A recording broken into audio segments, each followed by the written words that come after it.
Hello and welcome to another episode of Staying Power, a show that is all about building a better life. And whatever you think we mean when we say that, we do mean it when we say that. And every week we come together to talk about just one little section of that. And we hope that it resonates with you because it resonates with us. Who do I mean by us? Well, there's me, just JDK Winnikin, and with me, as always, is always Ashley Knievel. Hi, Ashley. Hi. How are you? Oh, I'm fabulous. Thank Good. you. How are you? Good. I'm doing well, and we're always excited to do this show every week, I know, but we get particularly excited when we have guests in studio. And today we have not only a guest, but our first returning guest. Yes. First returning. We'd like to welcome back to the show Chris Wolf. Cool Chris. Cool Chris. There we go. He named himself that, everybody. I heard always Ashley. I had to hop in. It works. Alliteration is powerful, That's right. It is. Also, I want to make sure I mention that Chris's wife, Christine, is also here in the studio with us. She's not on mic. She's going to kill you. That's fine, but she's here. And it's important that she's here because both of them are the co-founders of Pathfinders, which is is it a branch of the Acton Academy system? Is that the way to describe it, So Chris? we're the local campus of the Acton Academy network. Okay. And they're located in Sammamish, Washington, here in the Puget Sound area. However, there are 300 similar academies around the world. All around the world. Yep. All around the world. What are some places that these academies are in? I think the second ever one was in Guatemala City. Okay. Really? Yeah. We at the owners conference this year, we met this family who run one in Pakistan. Oh, wow. Right. Europe, Africa, South America. They're springing up pretty much all over the place. And obviously all over America as well. Great. Well, and we're excited to bring you on because this fits with our episode last week, Ashley, which remind everybody what we talked about last week. It was our small stumbles. Small stumbles, right? More alliteration. More alliteration. It's just a I theme. see a trend here. But just, how we go through those in life and what can you learn from them? And in preparation for this episode, that sometimes it's good to start learning them as little kids and learn how to conquer things and that life isn't so scary because you can actually exceed and excel even though you have little stumbles. And it might be a little stumble, but it be setting you up for a greater success and how we do that as little kids and then we continue as adults. Absolutely. Wow, that was well put. Oh, thanks. And one of the reasons why we wanted to have Chris come on and Christine in the studio for support, I'm going to keep saying it, okay, is because you guys are introducing this to kids at a very young age. I wouldn't even say introducing. I would say the system is built around it. Okay, absolutely, which is even more compelling, the way you put it that way. Okay, so... And not just failure, right, but giving learners an opportunity to make choices, make decisions, have successes, and have failures. Correct. Right. Correct. Like you said on the last episode, it's two sides of the same coin. Yeah. You can't, I liked your analogy, you can't experience heat without cold, right? Mm-hmm. You can't experience failure without success. This is true. I do want to talk about failures and micro failures and little stumbles. Small stumbles. Small stumbles. but also the flip side, it's in the pursuit of those successes. Absolutely. And thank you for that context because you said that better than I think we even said it last week because that really is what it's about. We're all looking for those types of successes. We just live in a society these days that really sometimes separates those two things, right? I have to be more successful, and to do that, I have to avoid failures of any magnitude. Okay.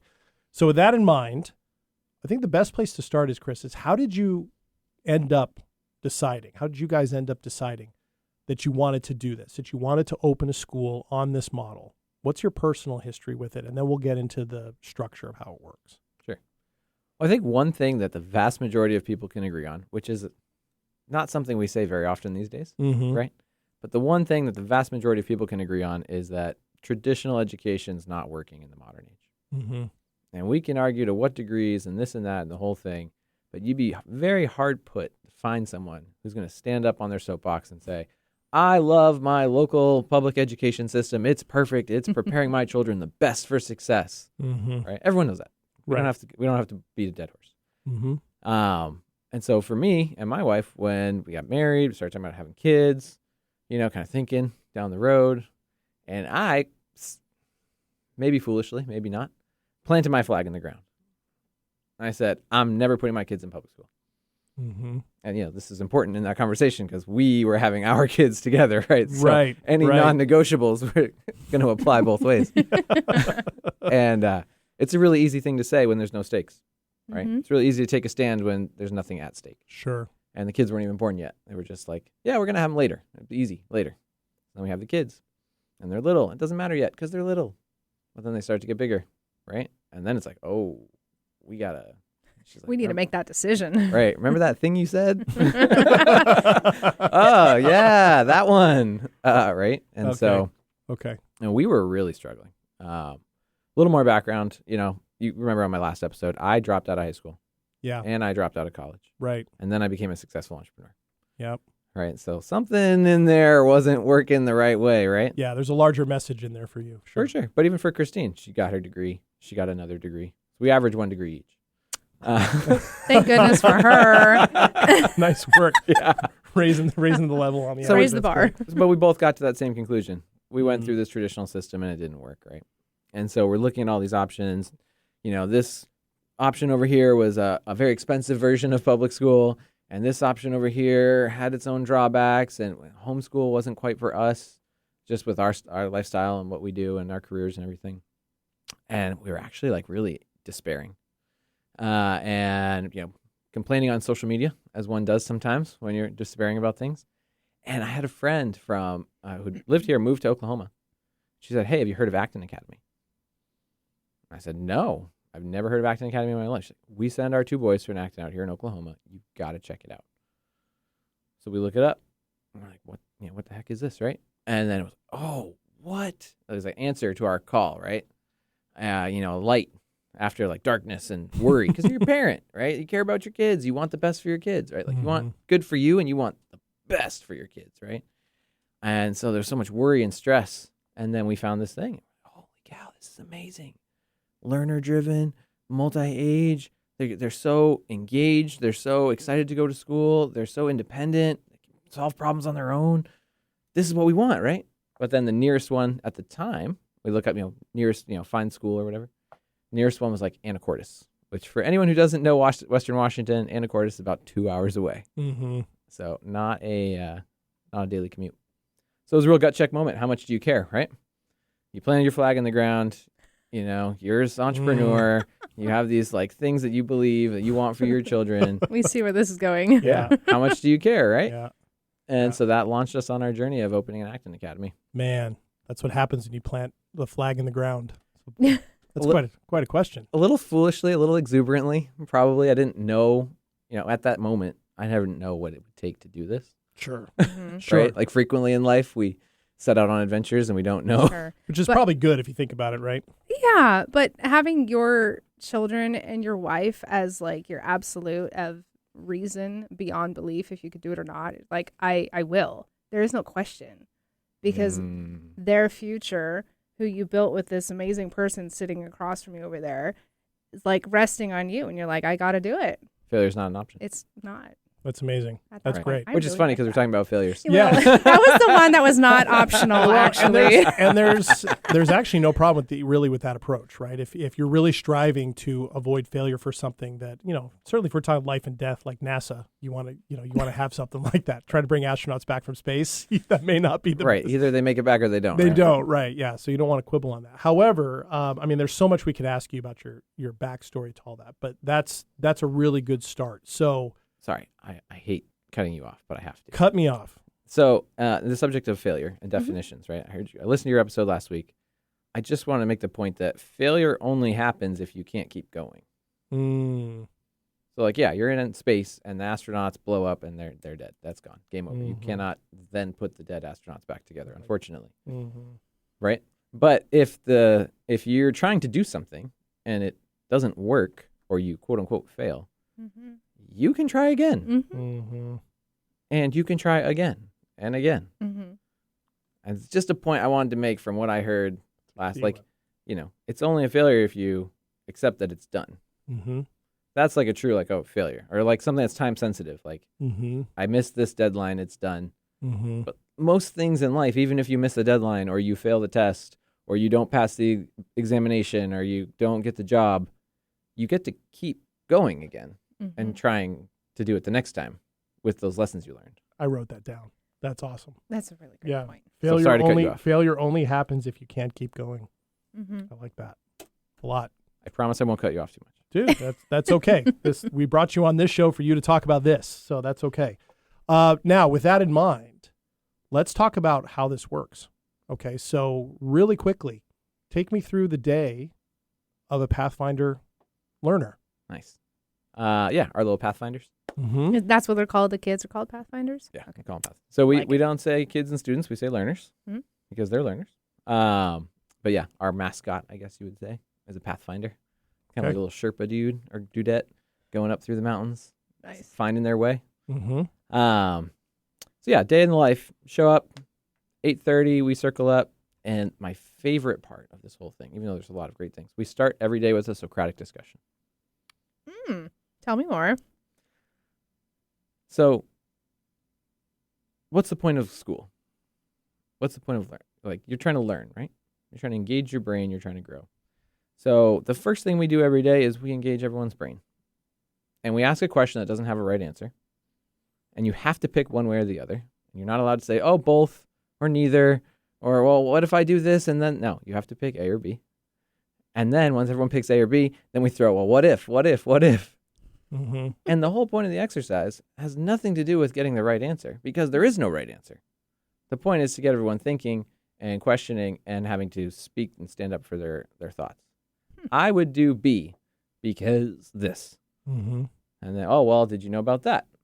Well, I would still do B, even with this additional information. Mm-hmm. Or whatever, right? Mm-hmm. And we do that literally every day. And some of them are silly and some of them are serious. You know, some of them are really, really deep and some of them are like, you know, more shallow, right? But the point is we engage learners and we make them speak. There's no hiding in a Socratic discussion, right? You have to think, you have to answer, you have to speak. And I don't think those are skills that are practiced in life all the time. Mm-hmm. Right? Mm-hmm. No, definitely not in school. Right. Because usually there's picked on like 2 or 3 people in the class, and then everyone else is silent because they don't want to speak. Right. Or you have an instructor that's just simply giving information, and the expectation is memorize the information and then in some format spit it back at me. Mm-hmm. Right. Right. Exactly. So we Okay. start every day with that, and that goes however long it goes. And sometimes for the younger learners, we'll do like a few minutes of yoga, something like that first, get the wiggles out, you know, some tree pose, right? Nice. But then our first big block of the day is core skills. And this is one of the things that really, really is different than anything else I've seen. Some Montessori, but not really. It's reading, writing, or math. And the learner gets to set a goal for what they want to work on for that time. And you get rewarded for hitting your goal and this and that, right? And you get to pick what you're working on and when. And you could be doing some writing thing, working towards your writing achievement badge, right? You can do that for 20 minutes. You can say, I'm done. I'm going to go do some math. Or you could go do math. Or you could do 2 hours of math. It's about 1 45, 2 hour, big block. So it's core skills, reading, writing, math, things you're doing by yourself. And there's a whole incentive system and the way we measure progress, right? We can get into all of that. But the core of it is you're choosing. You're being inspired. You're given the choice. Here's the rewards for getting your writing badge. Here's the rewards for getting your next math badge achievement, right? And sometimes now that's where it gets to be like real life, right? And it's like, well, some days I'm really on it, right? And I'm getting tons of stuff done and I'm in it. And some days it's harder for me. Or maybe something happened and I'm thinking about that, you know? We actually give the learners a space to feel that and to work through that. Mm. And people always ask, well, what if they choose to do nothing? I'm like, sure, everyone will choose to do nothing for a few minutes, right? But, you know, when your friends are doing stuff and your friends are getting rewarded for doing stuff, right? Mm-hmm. You know, and you have a guide who really like cares about you and is asking you questions like, hey, JD, I noticed you're not really too engaged today. What's going on? Right? It just creates way more buy-in and independence. And we do this literally from 5 years old. Amazing. Now, the Spark Studio, the youngest group, like they need a little bit more help than maybe a 9-year-old or a 14-year-old, right? Mm-hmm. But we start that same system right from the very beginning. Got it. And who are the adults that are with them? I know you guys founded the school. Yeah. So we have full-time guides. So Okay. each studio has a full-time guide. But a guide is really cool because a guide's not a teacher. A guide, their role is to inspire, equip, to redirect. Technically speaking, in the true Acton methodology, when we're really on our P's and Q's, really delivering excellent guiding, we never answer a question directly. Now, again, that gets really hard with a 5-year-old, right? You know, it's like, how do I sound this sound out? Like, okay, let's work through this, right? But generally speaking, What's the capital of Brazil? Well, where have you looked? Mm. What tools have you used? Who have you asked? Right? Mhm. So it's not just deflecting to deflect, but asking them meaningful questions to help guide them where they need to go. But the learner is the one who goes there, Mm. Nice. Yeah. right? That's a really successful model for kids. Great. Well, here's the thing. Kids want to learn. Kids of all ages are biologically programmed to learn. That's how you survive. You Mhm. watch mom and dad. Okay, don't, do this, do that, whatever. Your older siblings, other learners, right? Like, we want to learn. What's this? Why is the sky blue? Why is the moon there? Why is there only one moon? Why is there a sun? Where's, they have a million questions. They want to Mhm. learn. Mm-hmm. And one of the things I've learned is that adults frequently just get in the way because we're trying to protect them. We're trying to mold them. We're trying to keep them from failing. And probably trying to teach your child the way that they learned best, assuming if it worked for them, then obviously my child's going to learn that way too. There's that. But the one that really gets me is, well, I had to deal with it, so they'll be fine. Mm-hmm. It's like, so that didn't work the best for you. Look how you turned out. And you're still, you're still complaining about 7th grade, whatever, but you're going to put your kids in the same system. Mm-hmm. I Mm-hmm. don't- it's hard, right? I get it. I'm a parent. I have a career. These are hard decisions. But Mm-hmm. Well, it's nice to know that there is a really great option out there for people who did see themselves going through 7th grade or like, I don't want my kids, I want better for my kids. There is better out there. totally. That's amazing. So it sounds like that in this system, the support, the safety, right, all the things that parents mainly are concerned about for their kids is woven into this, obviously, in the approach. Because if they're doing that and they have a guide that's kind of keeping them on task and keeping them going in a positive direction, they're going to feel supported. They're going to feel safe, right? And they're certainly, it's not a free-for-all kind of thing. So And that's the thing. People hear learner driven and they just assume it's a free for all. mm-hmm. But the point is that there's a specific structure that's built for these learners to be engaged and be excited and be happy within the structure so they don't go too far out of bounds. Got it. Right. So they're moving forward. They're being challenged. They're not being left to just, well, he never wanted to do math. So here we are 6 months later, he's never done math.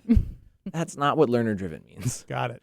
Okay. It is a structure. Well, and what I'm excited about with this that we'll hit right after our first break is some of the larger philosophical underpinnings of this. I know it's set in the hero's journey. I know you want to talk about the hero's journey. Absolutely. So we're going to talk about that when we come back from our first break. And we'll also, when we come back from our first break, do our weekly segment. This week it is 2 Minutes of Triumph. And we've made it a little bit special for today's episode. Yes, we So did. come on back here in just a second here on Staying Power here with Chris Wolf and all the Pathfinders of Pathfinders Academy. See you in a minute.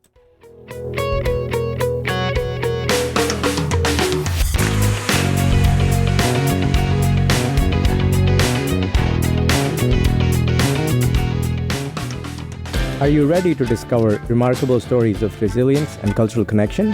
This is Diaspora, a show sharing the journeys of first-generation immigrants from the Indian subcontinent now building their lives in North America. Inspiring, insightful, and always engaging, Diaspora offers a unique perspective on the immigrant experience. Join me, Aditya Mehta, my guests, on the Diaspora Show every Wednesday at 2 p.m. right here on KKNW.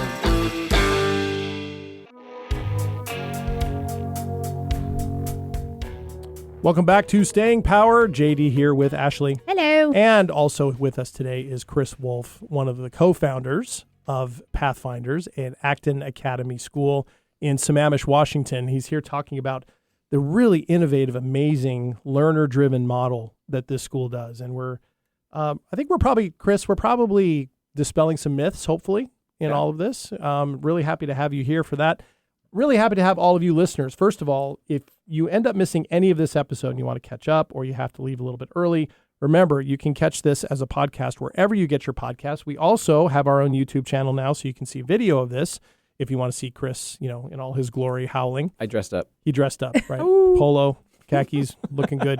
And in the show notes at those locations, as well as at our radio home, 1150 AM KKNW, you can find all the information you need to connect with Ashley and myself, either via social media or our email at stayingpowershow@gmail.com.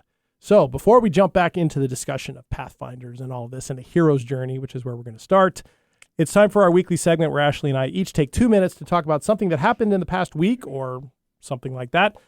That was either a triumph or a terror and what we learned from it. This week, it is 2 minutes of triumph. Here we go.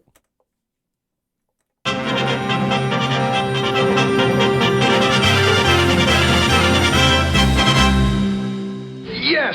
All right. Every time. Every time. I love love the it. music. I I know. love It's it. so good. It's so good. That's an Eric original, our engineer. Ashley, you're up, as always. As always, me first. You know what? I actually, in light of everything we're talking about, I think my triumph for the week is actually learning about your school, because I was homeschooled as a child up until high school, and it was great. Love you, Mom. You did a fantastic job, because obviously look how I turned out. However, Facts. just saying, Facts. but hearing how your school is structured, I would have loved it, like absolutely thrived in it, and probably would have been further along than I am today. But it's nice to know that for all the little kiddos that are out there and the ones that are going to be coming along, that they have something like this. This is like so exciting. I'm really excited to learn more about this, and I'm like really grateful that you guys have done this and brought this to this local area. So that's my triumph. Nice. turn. Mine is Thank also related to Pathfinders because just a few days ago, I went to the Pathfinders open house. Yeah, you did.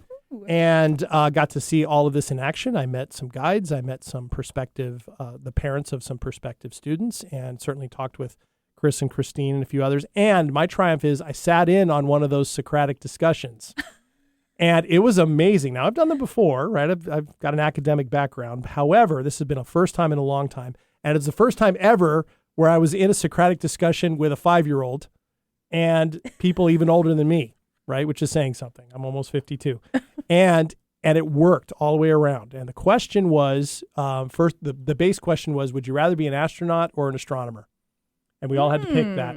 And I picked astronaut. Some people picked astronomer. And then the subsequent questions challenged, like, well, what if your family moves to Mars, colonizing Mars? Do you want to stay an astronomer on Earth, or do you want to leave?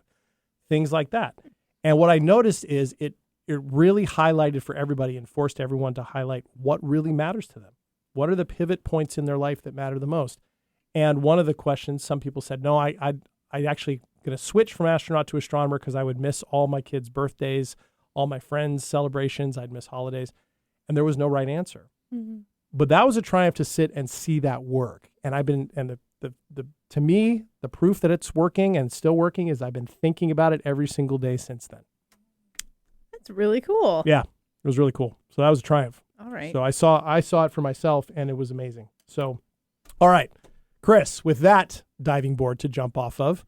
Yeah, I was going to do something totally different, but I feel like I have to keep the theme going. That's fine. Yeah, Go do ahead. you have a triumph for the week? Yeah, bring it. I don't know if I'll make 2 minutes, but the triumph. So first off, I got to lead that Socratic discussion, which is always like nerve-wracking, right? Before you lead something. Yeah. And you're the one who's like moderating or delivering the questions, right? So the fact that it went well, oh my God. Did great. Yeah. Big pat on the back. But I had this really cool moment. My son, who goes to the school, obviously we open school for them, he was really upset with me because I didn't include him on the planning for the Socratic discussion. Oh. Yeah, so I don't know if you remember, he was a little grumpy. That the first explains couple a few answers. things. Yeah. And so I had to like re-engage him as a moderator, but I circled back with him later. And the triumph for me is that my children feel so invested in their schooling, right, and in Pathfinders specifically, that he was mad at me that I hadn't included him on the planning of one of the stages of the open house. Because remember, he was running the front desk. He was. My 7-year-old son, our 7-year-old son, was running the front desk and had like other jobs at this open house and didn't realize we were doing a Socratic discussion and was mad at me that I didn't include him because he had value that he wanted to add. And the fact that he was so invested that he was literally grumpy about not being included. That's amazing. That's my triumph. Like as a parent, to see my children like thriving, but also like caring. You know, like I never cared about anything at Fully my school that taking much. ownership in that. That's If someone really was doing cool. something, I'd be like, cool, do it. Don't include me. Yeah. Like, Right, but he was mad that he wasn't included. That's amazing. Yeah. And he, by the way, he did a great job running that front desk. He had me all checked in, everything. Like I had to scan a QR code. I had to sign my name in. He gave me a name badge, wrote the name on it himself, picked the color. Because I asked him what color for my name badge would be best for the shirt I'm wearing, and he put it in yellow, which it matched. It worked. It worked. You look sharp. Thanks, man. So, all right. So with this, I mean, I'm sure any listener has a lot of different questions about some specifics, and hopefully we'll get to that. But we're going to be giving listeners a whole lot of information of where they can get more of these specific questions answered as we go. I think some of the bigger picture things with this, I think, are helpful. We mentioned the hero's journey, Chris, that this is based in the Acton Academy, more broadly speaking, is based in that concept. Can you just kind of give that kind of a quick definition of what the hero's journey is and why that's so informative for this approach? Absolutely. The hero's journey is an essential part of the human experience that we all know, we have all lived, and we've all seen, and all of our stories trace back to it one way or another, even back to like Gilgamesh and the first recorded stories and all that, right? It's the idea of a person going through regular life, doing regular things, and then something happens. Tragedy strikes, or the adventure calls, or something, whatever it is, right? And instead of just keeping going doing the normal thing, they branch off and they go off and do this thing.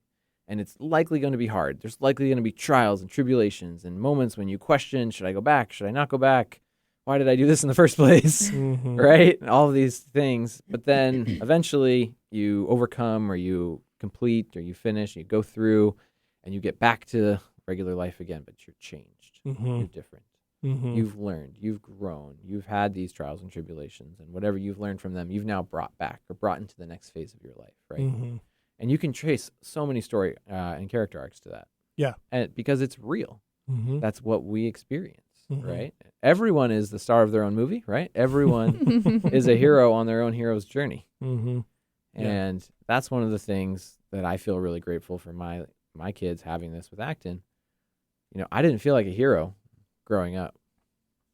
I didn't feel like I was going somewhere and living some important thing. I felt like I was, going to jail every day, clocking in and out of jail and getting yelled at. That's how I felt. I know, and there's better stuff about school and senior friends and all that, right? But like, Acton has this idea that every learner is a genius who deserves to find their calling that will change the world.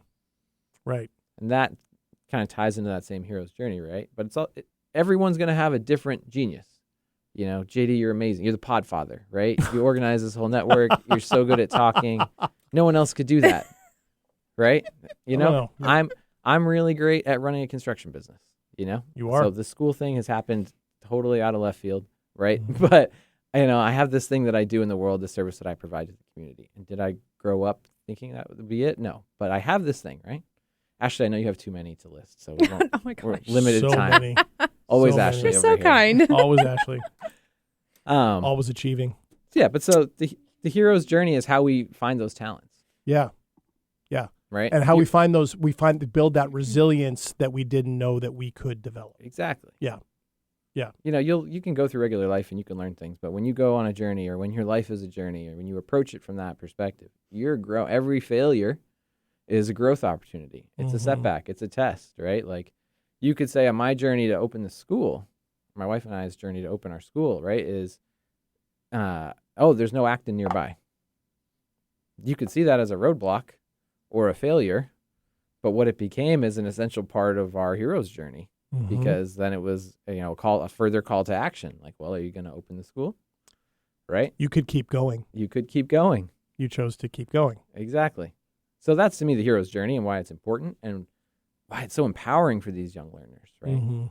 They're like, yeah, I am a hero. I got to discover myself and my talents and figure out what I'm going to do in the world. Right? I love it. Maybe it's a little corny, but. Well, I don't think it is. And the reason, there's a couple reasons. First, we've been talking about examples where it clearly works. I mean, the story about your son just a minute ago is a clear sign that this type of thing works. Also, this is something Joseph Campbell was talking about for decades, right? The hero of 1,000 faces, and so there's that. There's the philosophical side. There's the academic side. There's a book that's been written about this, Courage to Grow. Ah, yes. Right? Which the only reason I know about is because you gave me a copy on Saturday. and by the way, You probably already read it. I read Of course you did. The whole thing. Read the whole thing. Yeah. Read the whole thing. And it's very good and explains all of this. What is the author's name? I wrote Laura Sandifer. Thank you, Laura Sandifer. You can find it anywhere and we'll put a link for it in the show notes so people can go order it for themselves, take a look at it.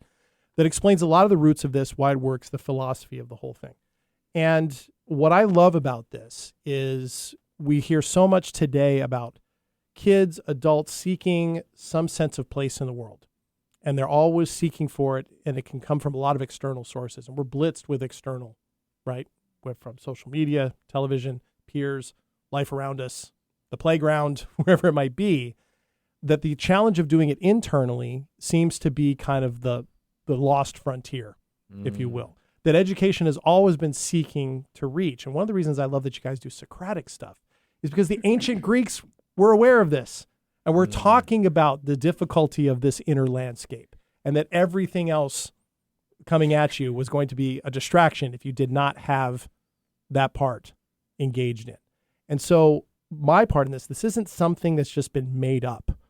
This has been talked about literally for millennia, right? Count it. Yeah. And in a modern sense, this is a throwback in that regard, but throwing back to the ancient Greeks ain't so bad, considering that's the foundations of Western civilization.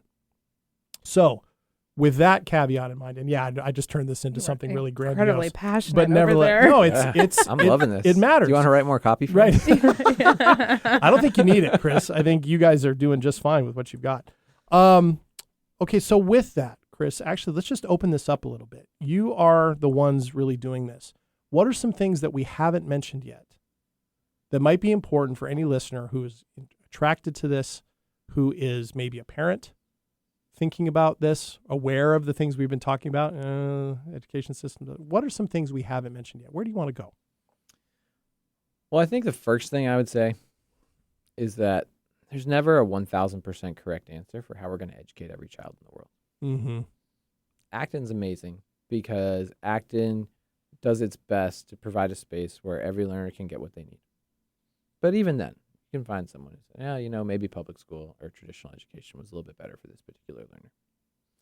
But it's okay to be scared. It's okay to be like, oh, I know something's wrong. I want to try something different. I don't know if I want to try this. It's okay, right? These are serious things. But I would also say, like, what behavior are we modeling for our children? Mm-hmm. Do you want to teach your kids to play it safe and keep doing the same old thing that you know is not working? Or do you want to teach your kids, hey, sometimes we're going to try something. Let's see how it works. We're going to try this new thing. We think it's better, right? Or even just, again, back to that, what are we demonstrating to our children? Because as I said a few minutes ago, right, young humans always want to learn. Part of what they're learning is they're watching us. And there was actually a period where we were having a tough time with the school and finding a world-class guide. And we really thought about closing the school. Yeah, we're good now. Everything's great. We're going to our third year. I feel super happy. But there was a time when we looked at each other like, hey, should we quit? But then it was like, well, what does that tell our kids? Ooh. You planted that flag, man. Right? You planted that flag. It brings to mind, Ashley, a question that you had, because this was brand new to you, right? You talk about me getting excited about it. You were passionate about it a minute ago, too. Don't forget. I heard that triumph. Yeah, exactly. I was pretty passionate, We were all there too. for that. You just ignited me. But you had a question about this that I thought was interesting. Oh, thank you. Well, because like you guys say, you have all these like little learners on their journeys and they're learning things. And the parents might be trying something new because they're sending the kid to your guys' school instead of like public school and standard education. That's going to be a learning lesson for the parent as well, because unless they grew up in your guys' school, this is new for them. How does that look for the kids and probably the parents at home when their child is going to an environment like this where it's all about like learning and growing and evolving and all these things? Is there something that you guys do to help kind of bridge that gap between when the kids are at school and then when they go home? And then how do you help the parents keep facilitating what the kids spent so many hours with in the daytime? Yeah, absolutely. It's a great question. How does that work? Something I actually learned the hard way. Oh. The parents have to be in on it too. Because if the parents aren't in on it too, then it doesn't work. And that's actually any education. Wherever you send your child, if you're not in on it, then it's not going to work all the way. But for us, right, the the inception of Acton is that it's not just the learners. The inception of Acton, that's really kind of a crazy thing to think about and scary and challenging, is that we're all heroes on our own hero's journey, right? And I think some people get scared of that because they're challenged to think and act in a way that maybe they haven't been ever, or at least in a long time, right? Mm-hmm. So we actually have a parent program where parents get to participate with their own badges that they can earn, and family badges. That's Socratic cool. discussions, things like that. So they get to experience it and see it. Mm-hmm. We didn't have a parent program at first, and it was a little bit of a disaster. So we spent a lot of time trying to bridge that gap that you're talking about. Sure. Because everyone's really excited to do something different until they do something different. And then they're like, what's going on? Right. And so luckily we're part of a network that's already solved this problem, right? So we screwed it up at our campus, but other people had already screwed it up 10, 15, 20 years ago. And so we learned from them, and we created a parent program. So now every family who comes in, has to be full alignment. All the parents, 1, 2, 4, however many parents there are, everyone's got to be aligned. Mm-hmm. And then there's badges that parents and families can do, that they do on their own throughout the year, so that they can participate and feel that same learning and that same challenge, right? Like you had the Socratic discussion and you were like, oh man, I'm so engaged in this, right? So we have to engage the parents the same way. And that's something we learned the hard way, but we do it now. That's great. That's fantastic. That is. I That like is. that. I do too. All right. There's so much more, and we only have so much more time. But before we do that, we need to take our second break here on Staying Power. Come on back in just a second. We are here with Chris Wolf, one of the co-founders of Pathfinders and at Acton Academy School here in Sammamish, and we're having just a great time talking about this. Come on back for more here on Staying Power.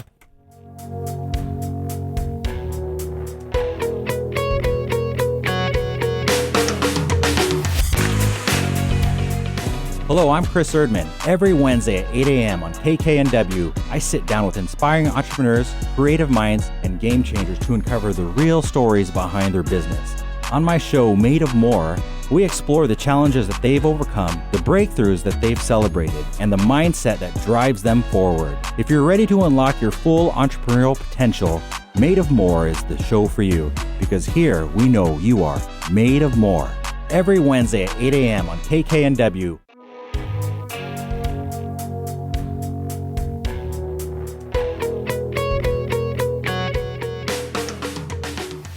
Welcome back to Staying Power. JD here with Ashley. Hello. Along with our friend Chris Wolf. Right, who owns Wolf & Wolf Construction. He's here for his second visit with us today, though, to talk about his role as co-founder of Pathfinders, an Acton Academy school that we've been hearing a lot about. And both Ashley and I are pretty fired up about it.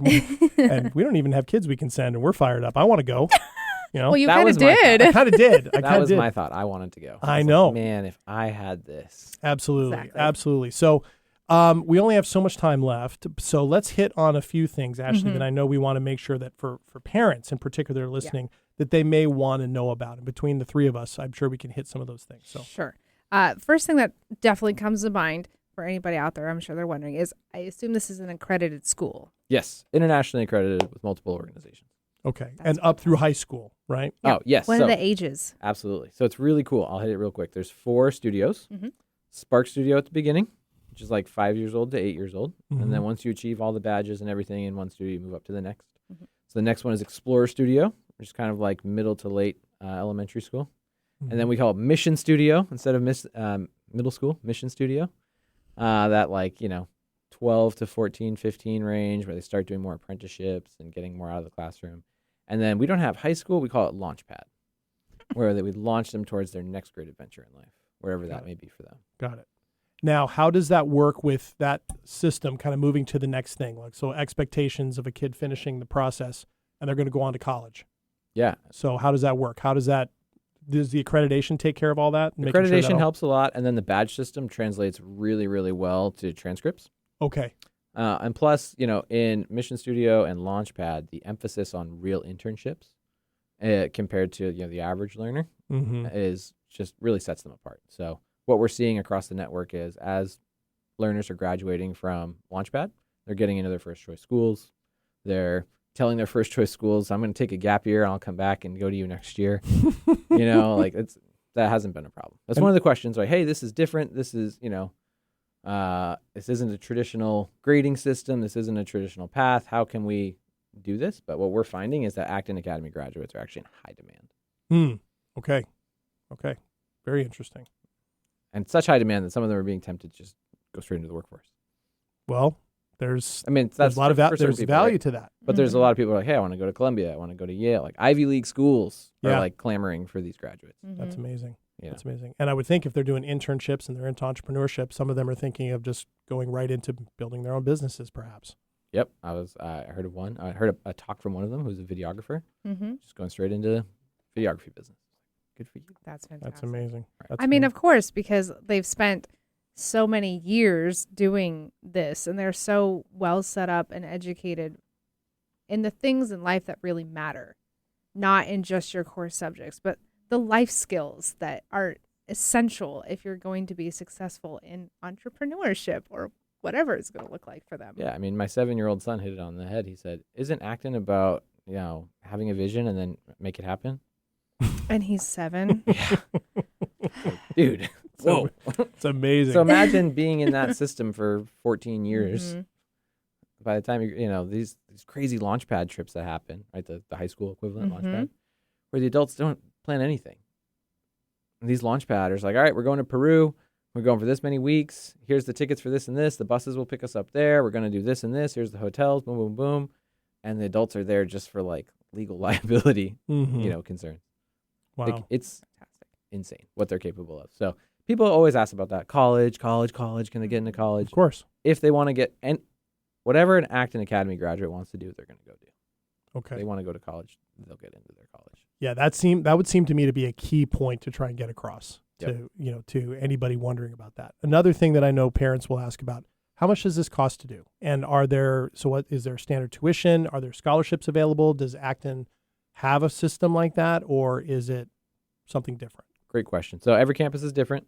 So if you're listening to this somewhere else, I can't say exactly what all the other campuses do. What we've looked at in our market is what are comparable schools charging. Schools, I can't name any names, right? But comparable private schools in the East Side area are going to be 30, in some cases 40,000 plus a year. This upcoming school year, we're charging $19,500.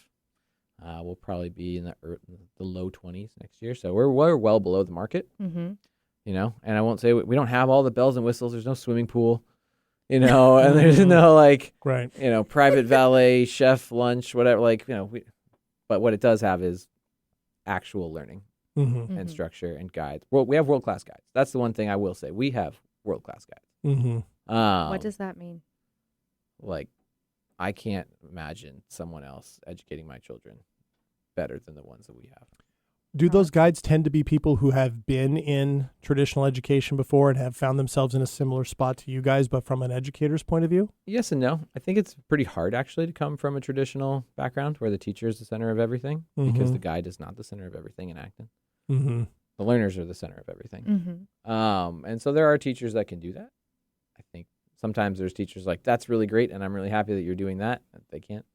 Our lead guide right now, she just came over, actually, recently from one of those prestigious East Side private schools.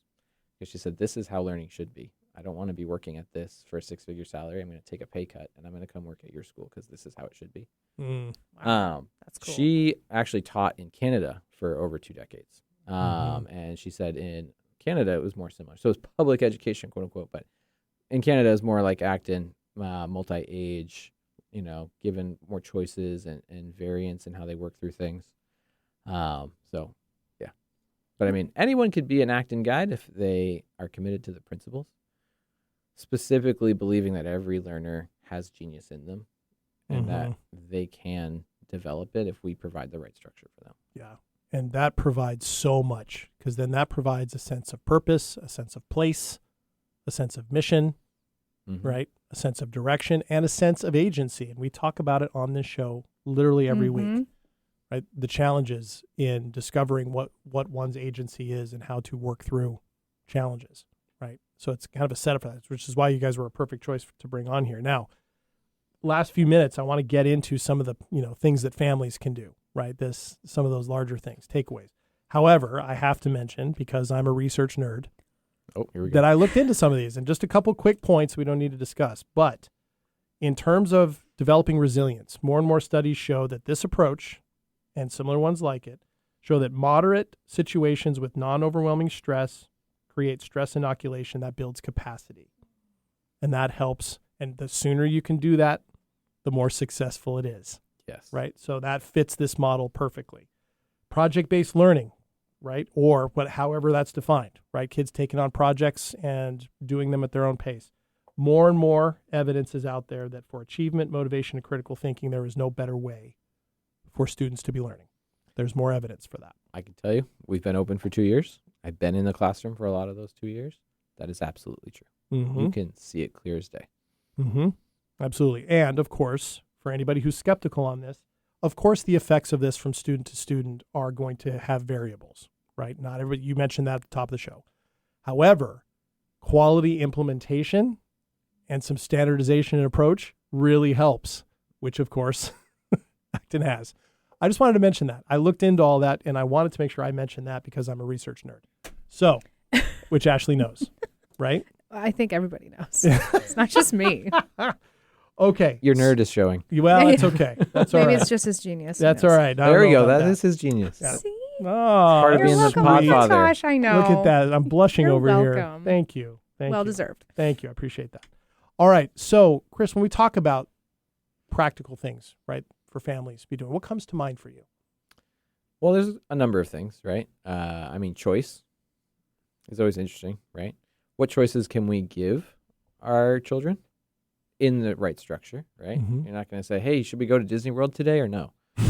There are choices that are clearly not choices we should be giving 5-year-olds. I'm not going Because to you know what they're going to choose. right. I'm not going to make a huge financial commitment to fly to San Diego today, Mhm. right? But simple choices, right? Between this and this, what do you choose? Or which one of these do you want to clean up first? Or do you want to do this or that, right? Choices and consequences, I think, like real meaningful consequences. There's a lot of people who say, I discipline my kids or I hold them accountable. Talking at them is not holding them accountable. Right. And Right. part of failure is there's some sort of consequence with the failure, right? So like in Acton, right, a learner might choose not to do a certain activity during core skills. Like, hey, guys and girls, everyone who does this gets to be at the pizza party on Friday. And if you don't want to do that this week, that's fine, but you're going to miss the pizza party, right? And so a learner can decide in that way. And sometimes they choose not to do the necessary work and they miss the pizza party. Now, a lot of parents will see that and say, Mhm. well, can we get them into the pizza party anyway? They're really sorry. They meant to. Da, da, da, da, da, da, da, da, da. Exactly. No. Mm. If they didn't do the work, you can't give them the pizza party. Mm-hmm. And it's really hard as a parent when your kid's crying and I'm sorry, I'll do better next time. It's like, well, this is real life. It's like a dual lesson for the parent and the child. That's why I said that's the inception. Yeah. That's the inception. Yes. We're all growing, right? Right. So giving your children, your young learners choices where possible instead of just telling them what to do, Mm-hmm. right? Like, do you really care which bedtime book they read? Or do you want them just reading a book? Mm-hmm. I've made that mistake. Hey, read this book. Versus, okay, it's reading time. What book do you want to read for bed? Mm-hmm. Right? Choices. Give them agency. Let them make choices. And then also, when they make choices, hold accountability on consequences. And start with little stuff, silly stuff. Because just like your small stumbles, right, lead to big growth later, we don't have to be like, oh, well, you did this and now there's this terrible consequence right off the bat, right? Like, we can do small stuff. Another one that's part of our parent plan that we talked about, right? You asked me, how do we bridge the gap with parents? Mm-hmm. So we encourage parents who are working on to work on family badges. We have badges in the studio that the learners work on and levels, right? There's family badges too. And some of the stuff in the family badges includes like taking on a hobby that you've always wanted to that you've never done and failing in front of your child, right? And making mistakes. Like we had a parent last year who picked up a musical instrument that she'd always wanted to try, but she'd never done it. But she's like, well, my kids are doing this hard thing and they're trying, so I'm going to, I think it was guitar. I don't remember exactly. Whatever the musical instrument was. And she said it was pretty rough at first, Mhm. but her kids saw her doing that, saw her failing and stumbling and keeping going, right? Mm-hmm. So I would say, what can you do at home? Let's give our learners more choices. Let's actually hold them accountable, even when it's hard for us, but it's Mhm. important for them to learn. and let's demonstrate these behaviors that we want. You can't tell someone to be resilient. It's Hey, true. be tougher. It just doesn't work. That's not resilient anyway. Yeah, right. Right. But if it's like, hey, I'm frustrated and this is hard for me and I feel like quitting, but I'm going to take a deep breath and I'm going to keep going. What is, it's kind of like on a sports team when the superstar takes the coach criticism, right? Then the role player's like, well, if the superstar over here is taking it, then I have to too, right? If you as a parent are demonstrating these behaviors, your kids are like, oh, yeah, that's how it's done. I got to do that too. So those are things I would do at home. Wow. And lastly, I would just say, give them rewards too. So we talked about consequences, right? On the flip side, if your child does something or you challenge them in some way and they achieve it, yeah, great. You earned a reward. Here's $5 extra, or here's 10 minutes or 15 minutes later than bedtime or whatever. Like that's the flip side of Acton that I love is the positive challenges, right? Like we talked about consequences and learning from failure and this and that. There's also a lot of opportunities to do, like in school, it was never like, hey, if you do the next 2 weeks worth of math, you get XYZ bonus. I would have been great if my math teacher was like, however far you can get multiplied by X, you get this, reward. I would have been the best math student ever. I know. Right? I wonder about that exactly with math myself. Dude, I was so good at math and I was so bored, right? So, but like give your learners and your children these like opportunities to earn things. Don't just give them like an allowance just because they exist, right? Like, hey, yeah, if you do 2 hours of yard work, I'll buy you that toy. Sure. Give them that chance to actually achieve it and to earn it, to do the work. Amazing.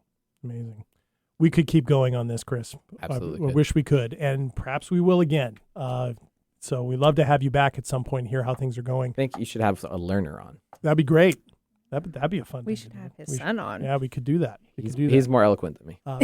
I doubt that, but he's on his way, definitely. How can people get in touch to find out more specific information on your school? What's the best way for them to find out more about Pathfinders? Yeah, I'd go to the website. Okay. We just rebuilt the website so that it has a lot more resources for potential families to review and to look through and to engage with. So it's Acton, Acton, Acton, pathfinders.org. I'm sure you'll put that in the notes. And then we just started a new Instagram too, getting on social media. Nice. Doing the thing. So we'll have that. Yep, and we'll link to that. We'll take some photos. I took some photos at the open house and a few other things like that. We'll put some together. We'll tag that so people can find you. This was amazing. Thank you so much, Chris, for coming in and telling us all about Pathfinders. Hope it was as fun for you and inspiring for you as it was for us. I had a blast. Thank you, guys. No problem. And we will be back next week with another episode of Staying Power, talking about another way which we could build a better life. Thank you so much for joining us today. And remember, you can get this as a podcast wherever you get your podcast. Check the show notes for all the information from today's show that you want to see, as well as the information on how to get in touch with Ashley and myself, as well as with Pathfinders. We'll be back next week. Until then, I am just JD. I'm always Ashley. We will see you guys next week. Take care. Bye.